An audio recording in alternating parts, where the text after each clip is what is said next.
অভিনয় করে প্রতিপক্ষের প্লেয়ারকে কার্ড দেখানোর পরিকল্পনা করে উল্টো নিজেই ডুবলেন বড় লজ্জায়। বিরল এক ইতিহাসের সাক্ষী হলো ফুটবল বিশ্ব।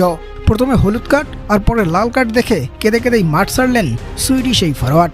কি হয়েছিল ম্যাচের সেই ঘটনায়, আর কিভাবেই বা লাল কার্ড দেখল সুইজারল্যান্ডের সেই ফরোয়ার্ড, বিস্তারিত থাকছে বাকি অংশে। প্রিয় দর্শক, ম্যাচের তখন ৭১তম মিনিট। বল নিয়ে ছুটতে থাকা এমবোলোকে ব্লক করতে এগিয়ে আসেন আর্জেন্টাইন মিডফিল্ডার লিয়ান্দ্রো পারদেস।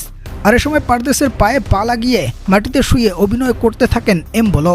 খালি চোখে যেটা পরিষ্কার ফাউল দেখে পারদেসকে হলুদ কার্ড দিয়ে বসেন রেফারি।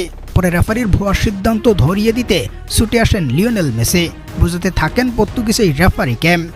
আর তৎক্ষণাৎই ভিআর দেখতে চলে যান ম্যাচ রেফারি এবং ফিরে এসে পারদেসের সেই কার্ড ফেরত নিয়ে উল্টো এমবোলোকে হলুদ কার্ড ধরিয়ে দেন, যেটা ফুটবল ইতিহাসে এটাই প্রথম। যদিও ফিফার নিয়মে আগে থেকেই স্পষ্ট করা ছিল অহেতুক কোনো প্লেয়ার ফাউলের আবেদন করে মাঠে অভিনয় করলে অনফিল্ড রেফারি তাকে হলুদ কার্ড দেখানোর সক্ষমতা রাখে।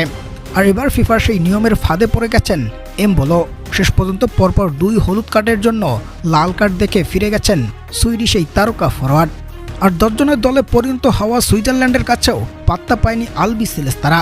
পূর্ণ ৯০ মিনিটের খেলা শেষে ১-১ গোলের সমতায় থাকার পর অতিরিক্ত যোগ করা সময়ের ১১২তম মিনিটে গোল করেছেন হুলিয়ান আলভারেজ এবং ১২১তম মিনিটে আরও এক গোল করে ৩-১ ব্যবধানে জিতেছে আর্জেন্টিনা।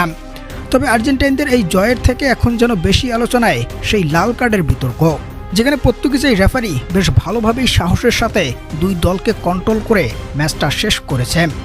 সব মিলিয়ে প্রিয় দর্শক, সেই লাল কার্ড এবং ভিআরের সিদ্ধান্ত আপনার কাছে কি মনে হয়েছে, যেখানে ওই এক লাল কার্ডেই গতিপথ পরিবর্তন করে দিয়েছিল সুইজারল্যান্ডের।